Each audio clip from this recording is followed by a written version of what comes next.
Alhamdulillahi Rabbil Alamin. Wassalatu wassalamu ala ashrafil anbiya'i wal mursalin wa ala alihi wa ashabihi ajma'in. Subhanaka la ilma lana illa ma 'allamtana innaka antal alimul hakim. Qala rabbi shrah li sadri wa yassir li amri wahlul 'uqdatam min lisani yafqahu qawli. Allahumma faqihna fid din wa 'allimna ta'wil wahdina ila siratikal mustaqim. Rabbi yassir wa la tu'assir. Rabbi tamim bil khair wa la hawla wa la quwwata illa billahil aliyyil azim. Amma ba'du. Alhamdulillah, semua alhamdulillah. Pertama-tama dan selamanya syukur kepada Allah. Allah masih memanjangkan umur kita sampai pagi ni dalam keadaan Allah masih kurniakan kita iman dan Islam. Mudah-mudahan nikmat iman, nikmat Islam itu kekallah sampailah kita dijemput oleh Allah Subhanahu wa taala. InsyaAllah kita akan sambung pengajian kitab Munyatul Musalli pada muka surat yang ke-55.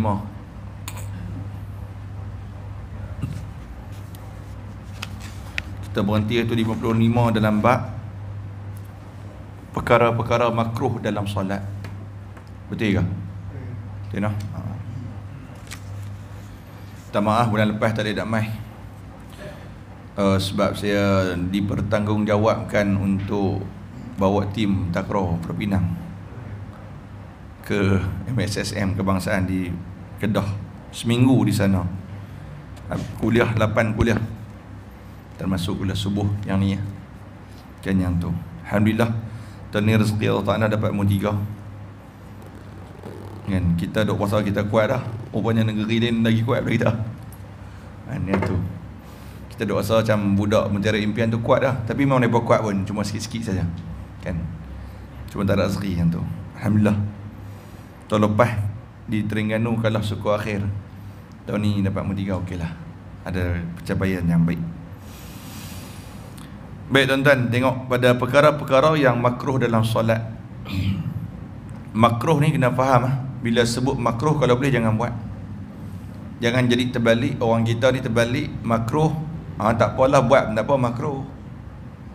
Sunat sepatutnya diperbanyakkan perkara-perkara sunat, banyakkan melakukan perkara-perkara sunat. Tapi kalau orang kita perkara sunat tak buat pun tak apa, sunatnya pun terbalik kan, kebalik pula.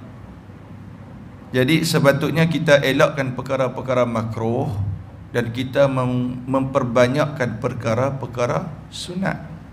Itu yang betul dia. Adapun perkara-perkara makruh di dalam solat sangat banyak. Sebahagian daripadanya iaitu tengok kiri kanan dengan muka dia. Tengok kiri kanan, tengok ke langit, tengok atas, makruh hukum dia. Adapun tengok di depan tidak makruh. Tak makruh tengok depan. Sunat tengok di tempat sujud. Clear. Sunat pada mazhab Syafi'i, lihat di tempat sujud menurut Imam An-Nawawi yang tu. Mazhab lain cukup memadai tengok di depan. Sebab tu jangan pelik kalau tengok tu imam yang lain yang dia buat live, dia pun tengok depan, tak ada masalah. Tengok depan tak ada masalah.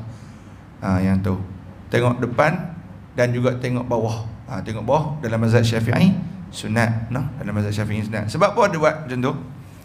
Supaya kita lebih khusyuk dan fokus. Tuan-tuan, apa? Antara perkara yang dijemput oleh Allah Ta'ala paling awal adalah khusyuk dalam sembahyang. Antara perkara yang diangkat oleh Allah awal adalah khusyuk dalam sembahyang. Kita tak dapat dah seperti mana khusyuknya para sahabat, tak dapat dah. Antara perkara khusyuk, sebab tu khusyuk ni sangat ditekankan di dalam sembahyang kan. Berjayalah orang, qad aflahal mu'minun alladzina hum fi salatihim khashi'un. Hukum khusyuk ni sunat, kalau boleh buat sampai khusyuk. Jadi salah satu perkara yang nak mendatangkan khusyuk dalam sembahyang, sama ada kita tengok bawah ataupun tengok di satu tempat di depan. Dalam mazhab Syafi'i di tempat sujud. Adapun tengok di kiri kanan, tengok atas, itu adalah permainan syaitan. So sembahyang tengok bawah lah, tengok bawah yang tu. Yang kedua, menutup mulut dengan kain dan sebagainya, melainkan bila menguap maka disunatkan menutup mulutnya dengan tangan. Sebab ada satu hadis, al-bisaqu fil masjidil khati'ah wa kaffara tuhadafnuha, wattafaqu alaihi, riwayat Imam Bukhari dan juga Muslim. Ada juga dalam hadis lain yang menyatakan apabila seseorang itu menguap, hendaklah dipegang mulut dengan tangannya. Sesungguhnya syaitan itu masuk menerusi mulutnya. Ni bukan ada orang buat dolak kan, duk main-main dengan menguap. Tak tutup mulut tak apa, saya keludah balik lah, setan tu kan. Dia kata setan masuk, tak apa, saya keludah balik kan. Yang tu sebenarnya yang kata makruh tutup ni apa tuan-tuan? Pakai mask. Okey, semayang kalau pakai mask, masker kalau bahasa itu masker kan. Saya baru balik sudah, balik Bandung. Saya mengajak di Bandung minggu kedua, 2 bulan sekali di pesantren DT Darut Tauhid K. Agim. Masker di sana panggil masker lah, kita panggil face mask lah. Pakai mask hukum dia makruh tuan-tuan, melainkan kita waktu Covid dulu. Okey, waktu Covid ataupun ni musim apa doktor, influenza ke kan, duk main banyak influenza apa semua. Kalau pakai mask untuk risau atau untuk menjaga kemudaratan diri dia, harus hukum dia. Adapun kalau saja-saja pakai kan makruh, nah makruh.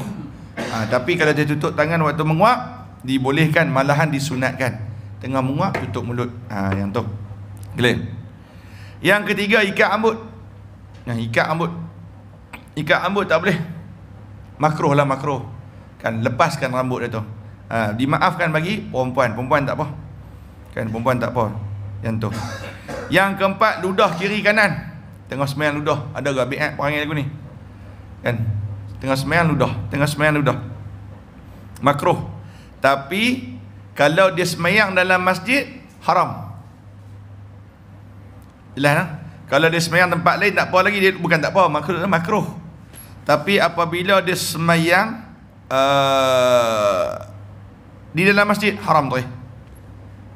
Tapi kalau dia ludah kiri kanan, tetap dibolehkan, tapi bukan dalam masjid. Tapi kalau dia ludah depan, tak boleh, haram. Makruh, minta maaf, makruh. Okay? Sebab Nabi pernah menyatakan meludah dalam masjid merupakan satu kesalahan dan kifaratnya hendaklah ditanamkannya. Yang tu sampai tahu tu amaran Nabi Muhammad sallallahu alaihi wasallam. Kafaratuha dafnuha, kafannya. Sampai tahu tu. Okey, yang kelima pada muka surat 56.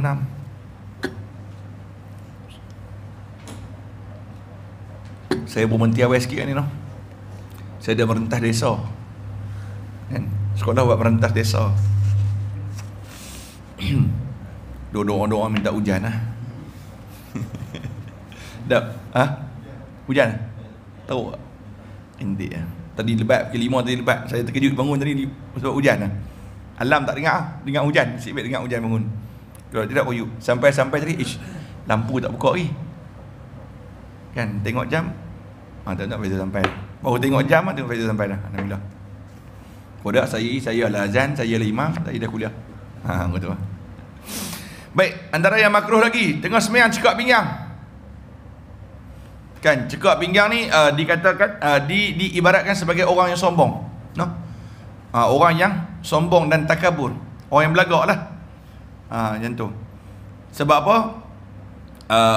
Ahli neraka ni ada waktu-waktu depa diberhenti sekejap.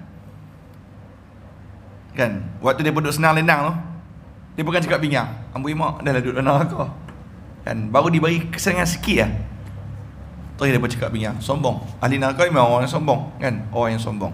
Orang yang takabur, orang yang bongkok adalah orang yang memang merupakan sifat-sifat ahli neraka. Jadi cekak pinggang, kita mungkin tak lah, sebab itu kita pegang ni kan mazhab Syafi'i. Kita boleh letak tangan macam ni, sama ada di bawah dada, atas perut, ataupun di sebelah kiri, dekat dengan dada jantung. Bukan di tengah lah, di belah kiri je ni. Yang tu. Kalau lepas tangan tu boleh tak? Boleh. Kan boleh, tapi kita ikut mazhab Syafi'i lah no. Saya senang ikut mazhab Syafi'i lah. Mazhab Syafi'i letaklah tangan ni. Sebab apa? Dia lebih fokus. Kan, bukan saya saja. Nabi pun buat benda tu.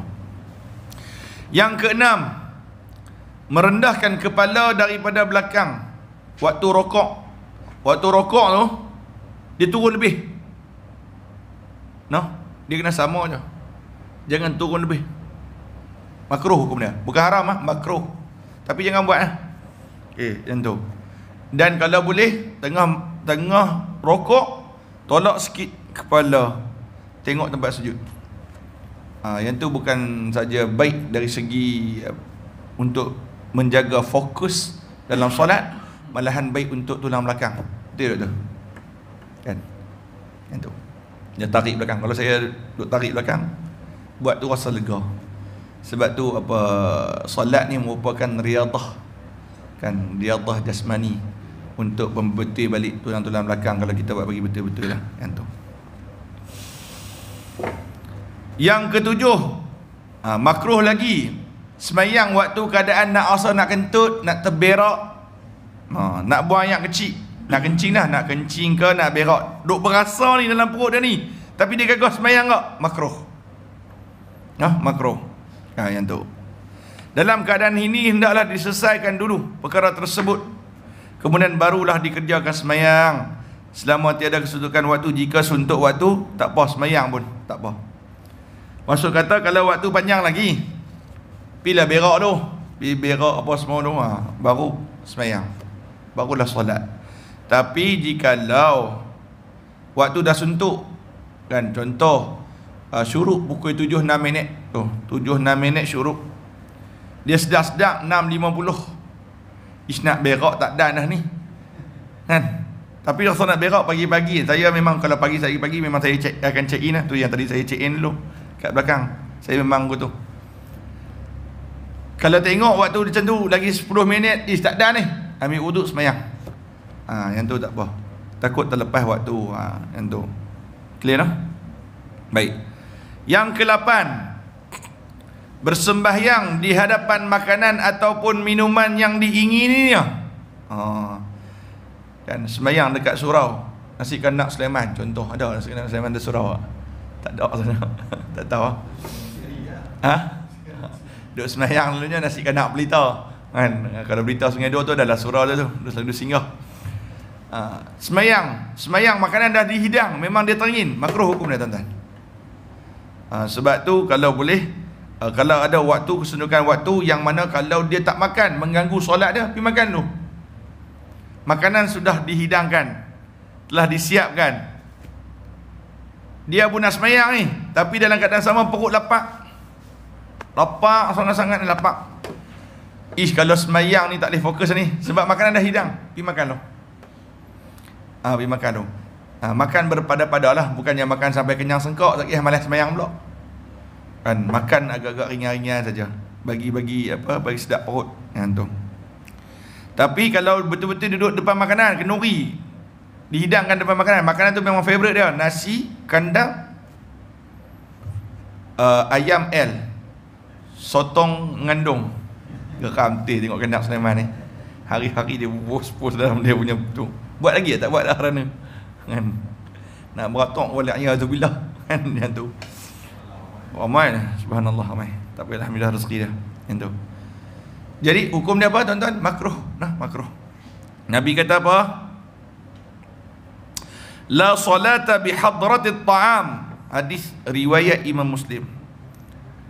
Tidak sempurna semayang itu jikalau dia ada hadapan makanan. Tidak sempurna solat itu jika adanya di hadapannya makanan. Jika ada makanan di hadapan, hukum dia makruh. Yang tu. Yang ke-9, solat dalam toilet, dalam bilik air, bilik mandi, kamar kecil. Tu. Cerun bukit, celah-celah bukit, nak cari rebah semayang kat cerun bukit tu. Sujud tergolek. Yang tu.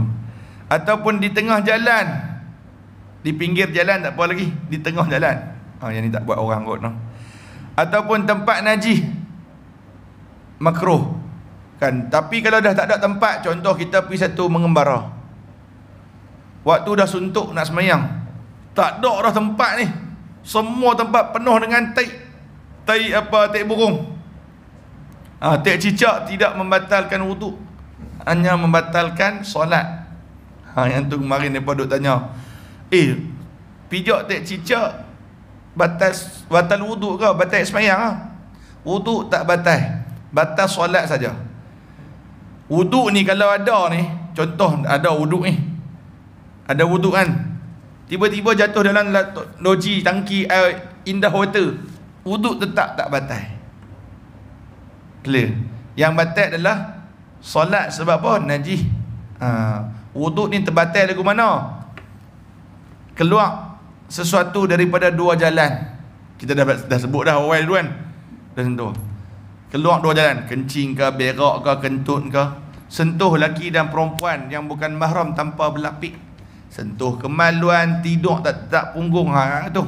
Ataupun gila. Nak batal wuduk, jadi gila dulu, batal dah wuduk hang. Kan, yang tu.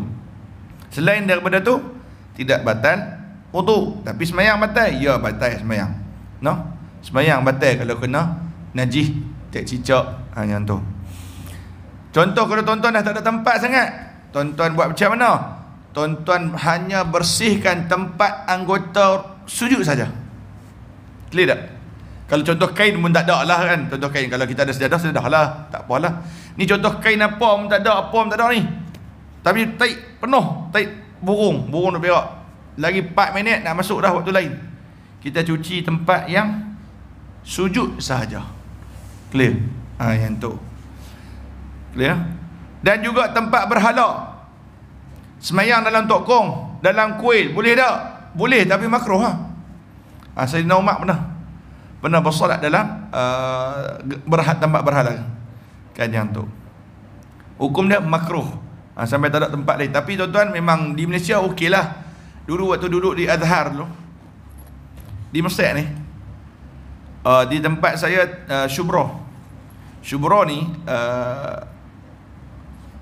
dia punya penduduk 70% Masihi, Kristian. 70% Kristian. Jadi tuan-tuan, masjid gereja, banyak. Tempat lain tak banyak, tapi di Syubra tu, di Kahirah, nama tempat dia Syubra, memang situ yang paling banyak pot. Sampai ada lorong tu, nama dia lorong syaitan. Tu nampak punya. Tuan-tuan boleh bayang tak?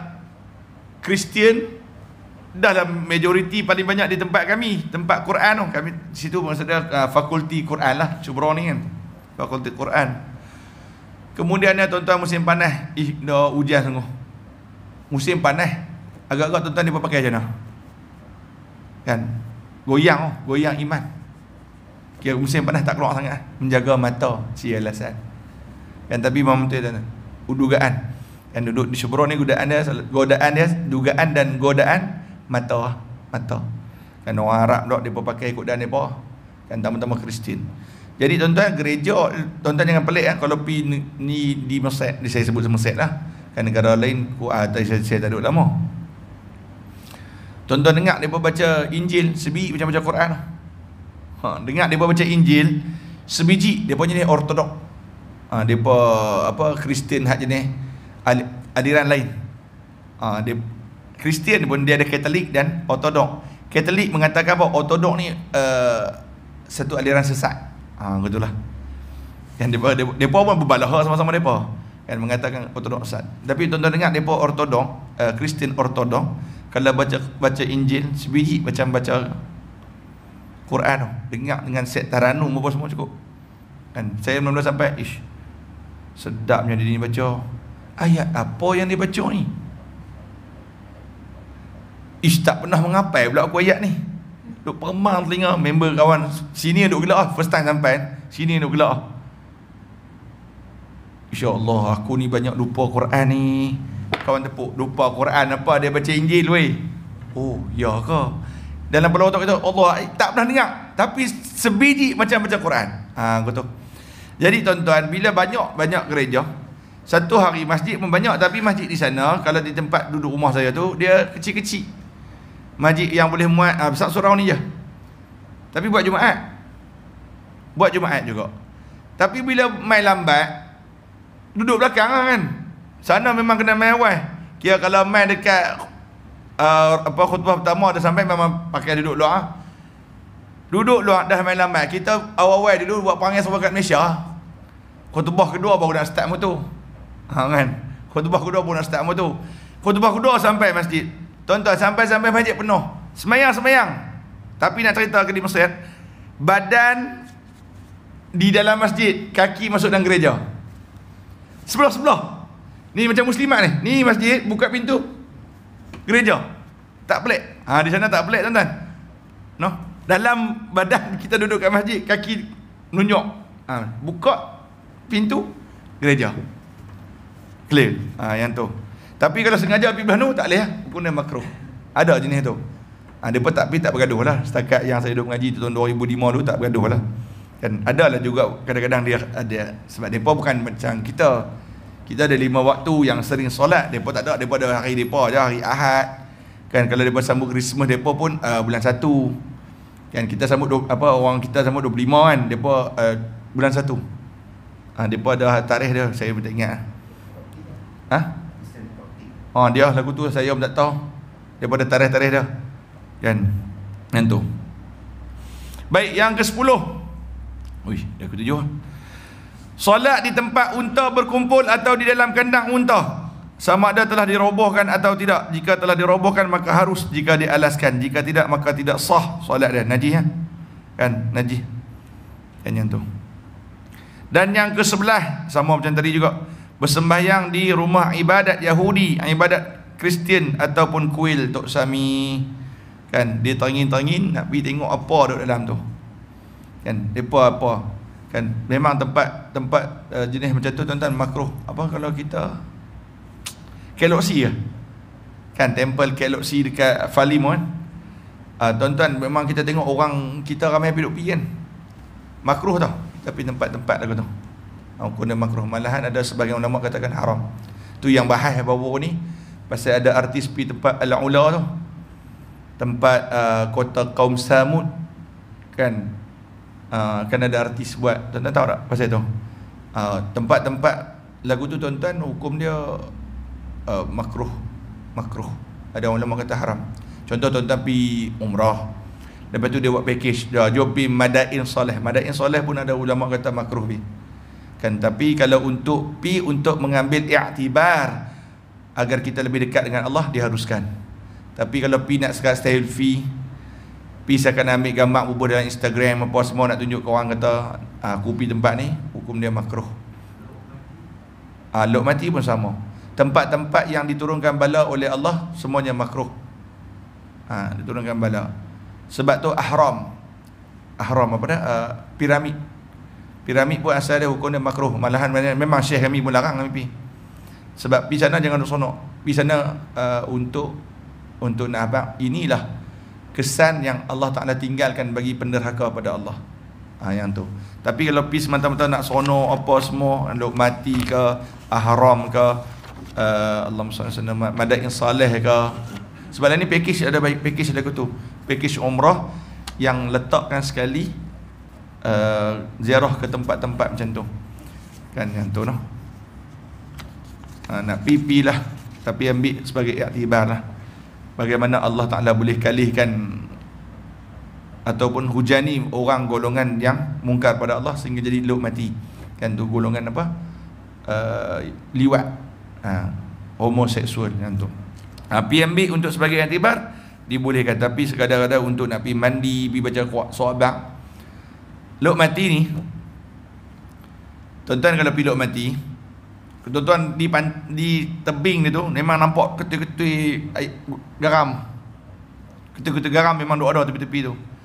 Antara orang duk pergi buat apa tuan-tuan? Baca sohabat. Tu. Dia baca sohabat dia ambil gambar. Nak abang terapung. Dia try buat batu feringgi, dia tak mampu kan. Tenggelam dah. Dia buat kat batu feringgi ke, Teluk Molek ke, Pantai Molek ke. Buat try tengok baca sohabat tu. Tenggelam dah. Tapi di sana banyak Mak Saleh apa semua dia buat tu. Jadi orang Islam kita pun gagal habis tengok. Mak Saleh buat, depa pun nak buat. Kan yang tu janganlah. Yang tu tak boleh. Kalau boleh elakkanlah. Wallahu taala alam. Kita pun tidurlah. Nanti kita akan masuk perkara-perkara sunat yang dikerjakan lepas sembahyang.